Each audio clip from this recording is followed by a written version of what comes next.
3 pemain keturunan baru sudah resmi mengambil sumpah di KBRI Roma, Italia. Ketiganya saat ini sudah resmi menjadi warga negara Indonesia.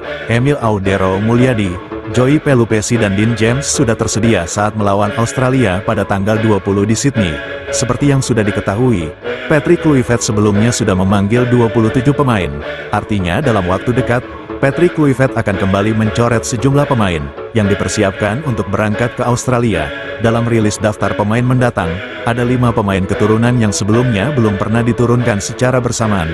Kelima pemain tersebut berpotensi besar membawa perubahan signifikan bagi skuad timnas Indonesia. Berikut daftar 5 pemain keturunan baru yang belum pernah diturunkan secara serentak, yang berpotensi akan membawa perubahan permainan timnas Indonesia lebih menyerang. 2,5 geleden hebben we met z'n drieën bij elkaar gezeten. Sebelum kita bahas, mohon disimak hingga selesai, agar Anda dapat memahaminya secara utuh. Berikut berita selengkapnya yang sudah kami rangkum. It doesn't feel like the World Cup is getting closer. The long history of the World Cup journey until now has become the #1 global party that is most awaited by billions of the world's population. Billions of eyes on the global BOA party of the World Cup. Will there be any interesting surprises in the 2026 World Cup edition? Along with the development of Indonesian football quality. Indonesia's potential to become a surprise country in the 2026 World Cup, with a population of 280 million people, it will raise the passion for the biggest football party. A number of young talented players are in the Thousand Island country. Will Indonesia be a surprise country in the 2026 World Cup? Interesting to wait for. Think about who you play for your family, for your country, for your honor. Then we go out and we kill them today, okay? Okay?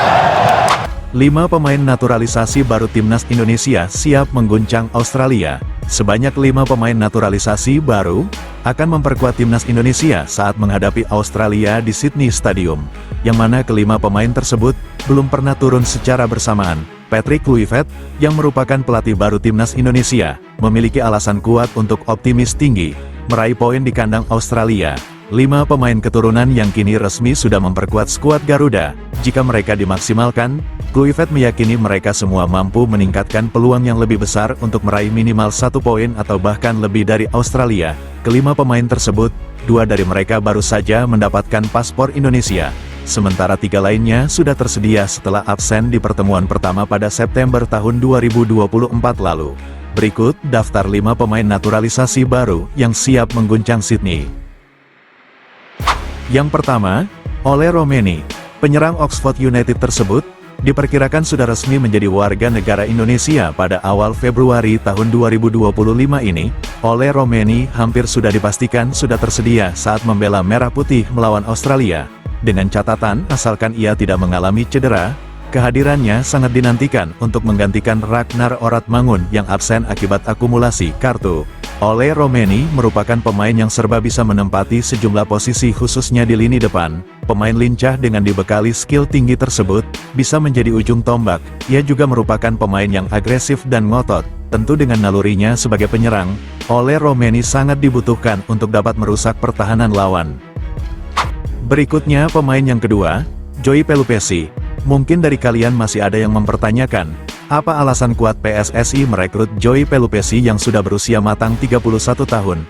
Bukankah di usia tersebut pemain sudah melewati masa terbaiknya, dan hanya tinggal menunggu masa pensiun? Sekedar untuk diketahui, beda produk binaan dalam negeri, beda pula produk binaan KNVB Belanda.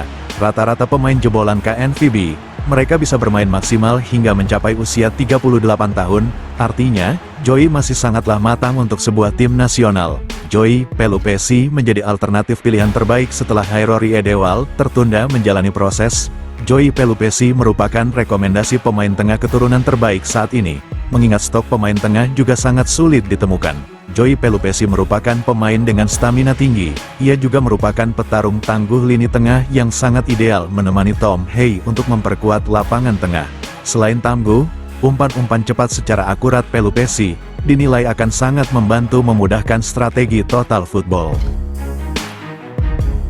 Berikutnya pemain yang ketiga, yaitu Eliano Reinders. Pemain lincah milik PEC Zwolle tersebut memiliki banyak kelebihan. Selain memiliki kelincahan, Eliano Reinders juga merupakan pemain serba bisa dalam transisi pergantian posisi.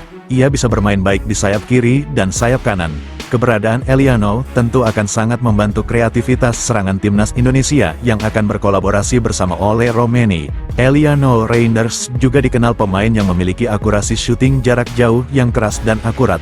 Bahkan menurut Patrick Kluivert, Eliano Reinders dan Marcelino Ferdinand, keduanya merupakan pemain muda berbakat. Mereka memiliki potensi yang bagus untuk dapat menerapkan strategi total football, apalagi dalam strategi tersebut, dibutuhkan pemain yang memiliki skill serta keterampilan pergantian posisi satu sama lain. Dalam penerapan total football, setiap pemain dituntut memiliki kreativitas tinggi dalam mengalirkan bola dalam tempo cepat, dan kedua pemain tersebut memiliki potensi yang bagus untuk berkolaborasi serta melakukan pertukaran posisi di setiap waktunya. Apalagi pemain seperti Eliano dan Marcelino, keduanya memenuhi kriteria pemain yang diberi kebebasan melakukan pertukaran posisi satu sama lain. Menurut Kluivert, Eliano Reinders dan Marcelino Ferdinand, keduanya merupakan pemain muda yang lincah dan memiliki ambisi besar, dan itu sesuatu yang sangat baik buat tim. Namun eksplorasi mereka harus tetap dalam koridor penerapan strategi yang disepakati secara bersama. Di pertemuan pertama Indonesia kontra Australia, Eliano belum tersedia, dan kini, Eliano Reinders siap unjuk gigi di posisi winger kiri dan kanan. Ia bahkan bisa berperan sebagai second striker. Mengingat Eliano Reinders pemain serba bisa, keberadaannya dalam tubuh skuad akan memberikan variasi serangan di lini depan membantu Ole Romeni. Yang keempat, yaitu Mes Hiljes, bek tengah andalan FC Twente tersebut, juga baru bisa memperkuat timnas Indonesia pada Oktober tahun 2024. Kehadirannya memberikan stabilitas di lini belakang.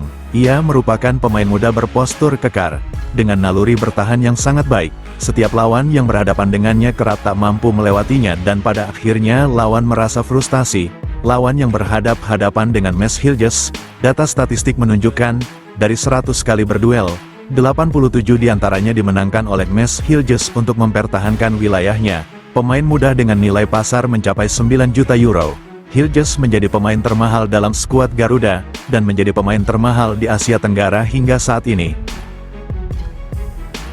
Berikutnya yang kelima, yaitu Kevin Dix. Kevin Dix menjadi sorotan masif di sejumlah media ASEAN, dan menjadi pembahasan utama di sejumlah media Indonesia.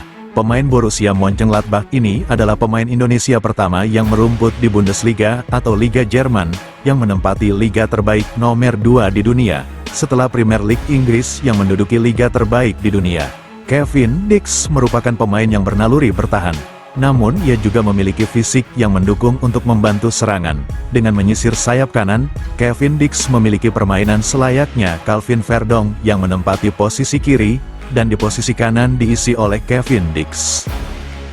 Pelatih baru timnas Indonesia Patrick Kluivert dengan jelas mengatakan, ia merupakan pelatih yang lebih menekankan permainan ball possession, dengan taktikal menyerang total football. Walau ia baru menganalisa permainan timnas Indonesia, bahkan ia mengaku bahwa materi pemain timnas Indonesia sangat bagus. Ia merasa sangat bersemangat meningkatkan kualitas permainan total football para pemain timnas Indonesia. Bahkan ia juga menilai, para pemain keturunan memiliki kecenderungan dalam penguasaan bola dan menguasai permainan, dan ini menjadi nilai lebih untuk dimaksimalkan, untuk sesegera mungkin, mengubah filosofi permainan dari sebelumnya. Permainan timnas Indonesia sebelumnya cenderung defensif dengan strategi counter-attack. Di bawah kepemimpinan Patrick Kluivert, ia akan mengembalikan jati diri para pemain keturunan dengan kecenderungan total football. Ia juga mengaku, pertahanan Indonesia sudah sangat baik, tinggal mengubah taktikal total football secara efektif dan dinamis. Patrick Kluivert juga mengatakan, ia lebih cenderung menggunakan formasi menyerang 4-3-3, atau 4-2-3-1. Semua formasi tersebut merujuk dengan taktikal menyerang, dan formasi itu disebut lebih efektif dalam melakukan transisi serangan ke pertahanan, begitupun sebaliknya. Lebih lanjutnya, walau belum melatih, namun Patrick Kluivert sudah dapat memahami karakter para pemain keturunan yang lebih cenderung dengan gaya permainan total football. Namun ia juga mengaku, semua pengambilan keputusan nantinya akan ia diskusikan bersama para pemain untuk menemukan pola permainan yang mereka inginkan. Namun, strategi permainan yang akan berjalan lebih beragam, dengan pergerakan yang lebih dinamis. Semua itu tetap di bawah komando strategi Patrick Kluivert, yang juga akan dibantu asistennya, juru taktik handal asal Belanda, Alex Pastoor.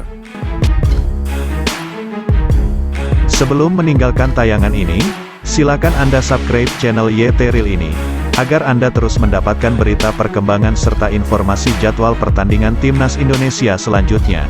Sampai jumpa di tayangan berikutnya. Bye YT Real.